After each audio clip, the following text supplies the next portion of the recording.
अस्सलाम नाज़रीन, मैं हूँ अयाज अकबर यूसुफ़ज़ई और आप देख रहे हैं मेरा डिजिटल चैनल। इस वक्त मैं मौजूद हूँ वाशिंगटन डीसी में और मेरी मौजूदगी का आपको अंदाज़ा है कि मैं यहाँ किस मकसद के लिए आया था और वो मकसद जो है पाए तकमील तक पहुँच चुका है।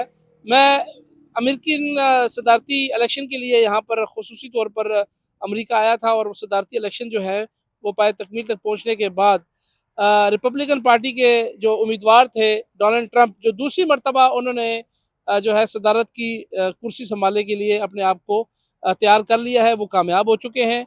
और साथ साथ इस वक्त यहाँ पर क्या माहौल है और ये इलेक्शन कैसे हुए, इस प्रोसेस के ऊपर हम एक नज़र ज़रूर डालेंगे। और मैं क्योंकि यहाँ से रिपोर्ट कर रहा था अपने चैनल जियो के लिए भी और अपने यूट्यूब चैनल अयाज अकबर यूसुफ़ज़ई के लिए, तो हमने कोशिश की है कि आपको रियल टाइम इंफॉर्मेशन, सही ग्राउंड रियलिटी, सही जो चीज़ें ग्राउंड पे इस वक्त हो रही हैं वो हम आपको रिपोर्ट भी करें और उसके हवाले से हम कुछ पे तज़िया भी आपको दें।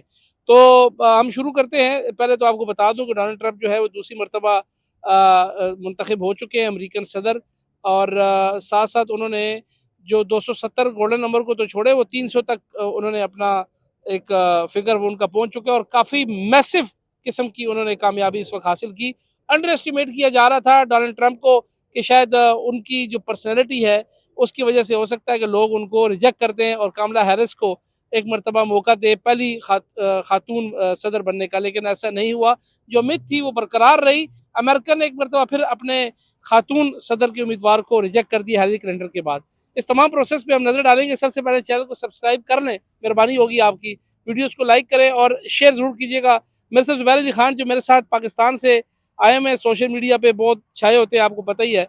और उन्होंने भी मेरे साथ ही इस इलेक्शन को कवर किया। एक तो उनसे हम बात करेंगे, फिर हमारे साथ एक और दोस्त है उनसे भी हम बात करेंगे। पहले मैं ज़ुबैर से बात करना चाहूँगा। ज़ुबैर, बहुत शुक्रिया आपका। पूरा प्रोसेस मैंने आपने विटनेस भी किया, हमने अपने वीलॉग में भी कहा, चैनल पे भी कहा कि रवायती इलेक्शन नहीं था, बड़ा डिफरेंट इलेक्शन था और पाकिस्तान के इलेक्शन जैसा नहीं था। आपने, मैं अगर आपको कहूँ कि इस इलेक्शन प्रोसेस को सम अप कर दें तो कैसे करेंगे? देखें, यहाँ पर जो इलेक्शन का प्रोसेस हुआ है ना, वो हमने देखा है कि असल जमहूरियत है क्या। जो जमहूरी निज़ाम है वो किस चीज़ के ऊपर बेस कर रहा है। जो हमें जमहूरियत का एक ढकोसला दिया गया है वो तो जमहूरियत का एक नुक्ता भी नहीं है। यहाँ पर बेसिकली बुनियादी तौर पर जमहूरियत यहाँ पर नज़र आई है कि जो जमहूरियत की बेस है वो सीक्रेसी ऑफ द बैलेट है।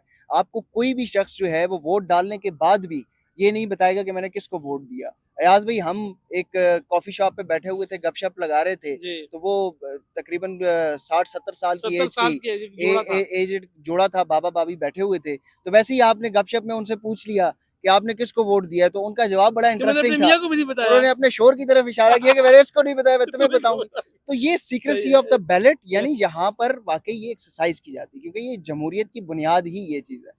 दूसरी जो इंपॉर्टेंट चीज़ है कि यहाँ पर बहुत सारे लोग जो है वो ये कह रहे थे कि एस्टैब्लिशमेंट जो है वो नहीं चाहती कि डोनाल्ड ट्रंप जो है वो यहाँ पर आए। लेकिन देखिए, रिजल्ट्स मैनिपुलेट फॉर्म 47-45 वाला काम नहीं होगा। क्यों? कि वो सिस्टम को जो है ना वो डिरेल नहीं करेंगे। अगर किसी प्रेसिडेंट के या किसी की पॉलिसीज ऐसी होंगी जो अमेरिका के लिए या इस निज़ाम के लिए बेहतर नहीं होगी, तो वो निज़ाम खुद उसको उसको रोकेगा। रोकेगा। बिल्कुल सही क्योंकि है। इंडिविजुअल जो है वो इम्पोर्टेंट नहीं है, सिस्टम इम्पोर्टेंट है। हमारे यहाँ जो है वो इदारे कोलैप्स कर गए हैं। इदारों को नहीं बनने दिया जाता है, इदारों के अंदर इंटरफेरेंस की जाती है। इदारों यहाँ को अपने मर्जी से इस्तेमाल किया जाता है। मर्जी से इस्तेमाल किया जाता है। ट्रू। इदारों को आर्म ट्विस्टिंग के लिए इस्तेमाल किया जाता है, कभी एक सियासी जमात, कभी दूसरी सियासी जमात। लेकिन यहाँ पर इदारों के अंदर छेड़छाड़ कोई अगर करना भी चाहे तो नहीं कर सकता। एक अगर क्लर्क भी है तो उसके सामने, अगर 20 ग्रेड का ऑफिसर भी है तो क्लर्क के जो इख्तियार है वो उसका इख्तियार है। तो ये एक सिस्टम है पूरा जो इस निज़ाम को चलाता है। इसीलिए आप जो कहते हैं ना कि अमेरिका क्यों सुपर पावर है, मैंने यहाँ पर आकर देखा है कि America is a great nation build by a great country build by a great nation. Great तो वो पीपल्स। तो यहाँ पर ये एक कौम नजर आती है। और सबसे जो खास बात है इस मुल्क की कि यहाँ पर मेजॉरिटी ऑफ द पीपल जो है वो इमिग्रेंट्स हैं। यानी आज से 100 साल, 150 साल, 200 साल भी जो माइग्रेट करके यहाँ पर आए है तो वो इमिग्रेंट है ना। लेकिन वो लॉयल है इस मुल्क के साथ। वो ये नहीं कहता कि मैं अपने आबाओ अजदाद के मुल्क के साथ लॉयल हूँ। वो इस मुल्क का लॉयल है, वहाँ का भी होगा लेकिन इस मुल्क का लॉयल है। वो ये इस मुल्क की बात करता है। फिर दूसरा जो यहाँ पर वोट देने का जो मैंने लोगों के देखा कि लोगों ने पॉलिसीज के ऊपर वोट दिए हैं। लोगों ने कोई अपनी मोहब्बत नफरत नहीं देखी, लोगों ने पॉलिसीज देखी हैं। देखा। प्लान देखा, प्रोग्राम देखा। हाँ, देखें, सबसे जो ये यहाँ पर बताया ये जा रहा था कि डोनाल्ड ट्रंप जो हैं वो इमिग्रेंट्स के अगेंस्ट हैं। और उन्होंने बरमला भी कहा कि इलीगल इमिग्रेंट्स के अगेंस्ट है, लेकिन यहाँ पर लोग कहते हैं कि नहीं, वो इलीगल को तो वैसे शुगर कोटेडली कहते हैं, है वो इमिग्रेंट्स के अगेंस्ट, लेकिन उसके बावजूद इमिग्रेंट्स ने उनको वोट दिया। क्यों? कि वो ये समझते हैं कि जो बाइडेन एडमिनिस्ट्रेशन थी, बाइडेन एडमिनिस्ट्रेशन के दौरान वो इकोनॉमी जो है वो कोलैप्स कर गई थी। उनके जो मामूल रोजमर्रा के मामूल है, जो बिजनेस है, वो उस तरीके से नहीं चले, तो उन्होंने एक मौका दिया डोनाल्ड ट्रंप को, बावजूद जानते हुए कि वो इमिग्रेंट्स के खिलाफ है। उन्होंने कहा वो बात की बात है, पहले हमारी इकोनॉमी ठीक होनी चाहिए। तो यहाँ पर सबसे जो इम्पोर्टेंट चीज़ थी ना, वो इकोनॉमी थी, इकोनॉमी के ऊपर। और ये भी नहीं कि दावे, प्लान पूछा, प्लान मांगा गया। जब कमला हैरिस से पूछा गया कि आपके पास बाइडेन का जो प्लान था उससे डिफरेंट क्या है, तो उनके पास कुछ भी नहीं था। तो वो टैक्सेस बढ़ाने की बात करती हैं। जी बिल्कुल ज़ुबैर, बहुत बहुत शुक्रिया आपका, थैंक यू वेरी मच। ये ज़ुबैर अली खान थे जिन्होंने जायचा खींचा इस पूरे इलेक्शन के हवाले से। और क्विकली मैं आपको ये बताऊं कि ये यहाँ पर जमहूरियत की हम बात करते हैं, जमहूरियत के दावेदार बनते हैं। यहाँ पर देखें, कमला हैरिस ने इलेक्शन हारा, उसने एडमिट किया, साथ ही बाइडेन ने इन्वाइट कर लिया व्हाइट हाउस में डोनाल्ड ट्रंप को, और सब ने कहा ये हमारा ही प्रेसिडेंट है। मैं तो हैरान हूँ इस कौम से कि उसके बाद कोई ऐसी बात नहीं हुई, कोई रैली नहीं निकली, कोई डी चौक नहीं हुआ, कोई मारदार नहीं हुई। इस हवाले से उस्मान कुरैशी साहब हैं, यहाँ पर अमेरिका में ही होते हैं, हमारे बड़े अच्छे प्यारे दोस्त हैं। इनसे पूछते हैं कि सिलेक्शन तो हो गया, डोनाल्ड ट्रंप भी आ गया, तो अब क्या, अब समझते हैं कि आगे ये चीज़ें कैसे चलेंगी? जो पाकिस्तान में एक अफ़वाह और सोशल मीडिया पे एक एक भरमार है कि जी बस इमरान खान बाहर आवे ही क्या आवे, लोगों ने बल्कि ट्रंप जहाज़ की तस्वीरें लगा कर ना डियारे उतरवा रहा है उसको। तो इस इलेक्शन को आप एज़ अ अमेरिकन, यहाँ पर आप रहते हैं, लोकल, अभी आप यहाँ पर सेटल हो चुके हैं, तो आप इसको कैसे देखेंगे? बेसिकली ये हमारा अमेरिका है और हमारा आज नया दिन है। जो 5 नवंबर को हुआ, 5 नवंबर गुजर गया, 6 को रिजल्ट आया, सब ने एक्सेप्ट किया, और उसके बाद न तेरा न मेरा, ये सबका है, ये हमारा है। और हमारा अमेरिका, हमारा नया दिन, और हम नए दिन का आगाज़ करके शुरू हो जाते हैं।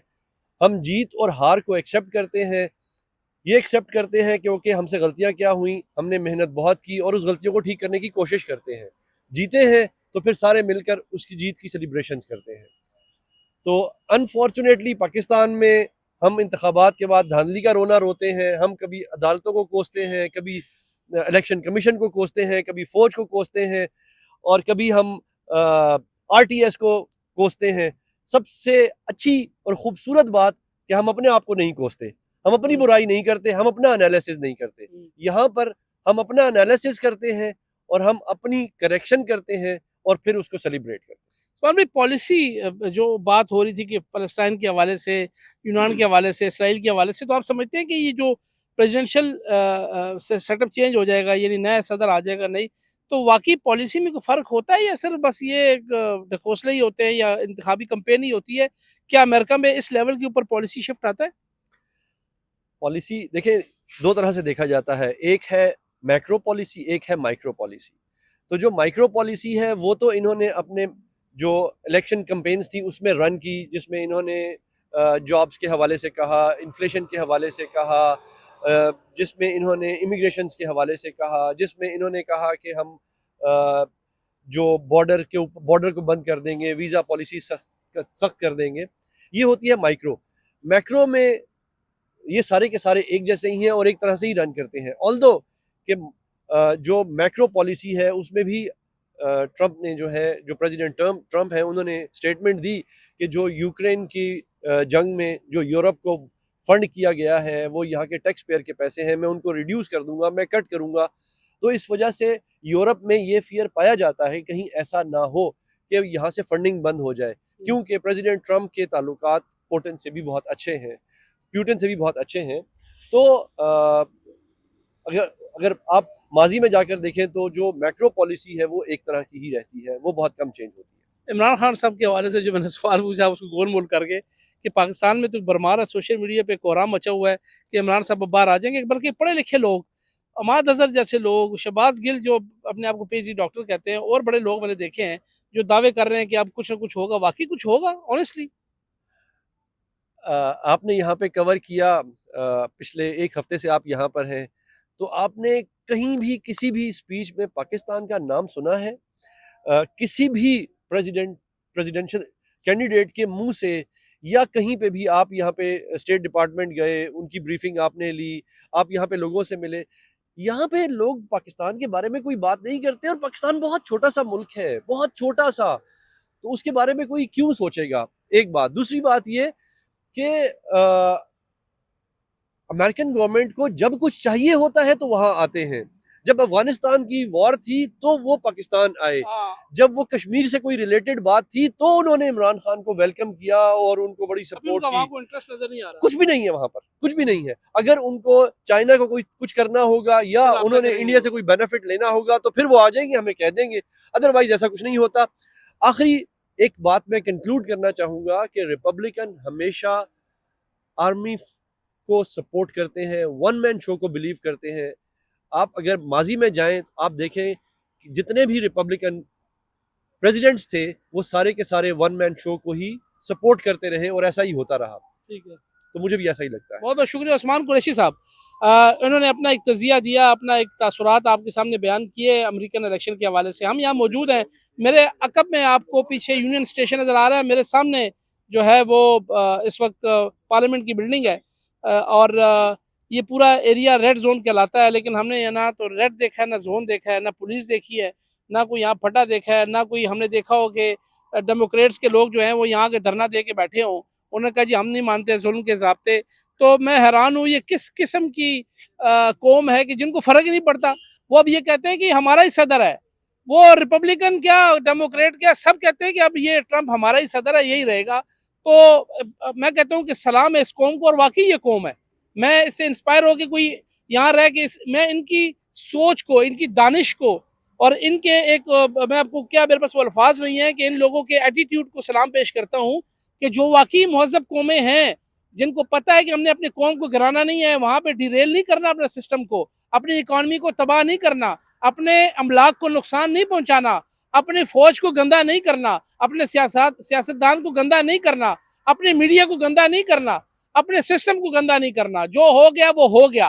पॉलिसी पे ये बहस भी करेंगे, इख्तलाफात भी करेंगे, उनके खिलाफ बात भी करेंगे, लेकिन एक महज़ब अंदाजे के मुताबिक। और सबसे बड़ी बात अमेरिका की कि अमेरिका ने वाकई ही इदारे बनाए हैं, और जो कौम अपने इदारे बनाता है वो कभी नुकसान नहीं पहुंचाते।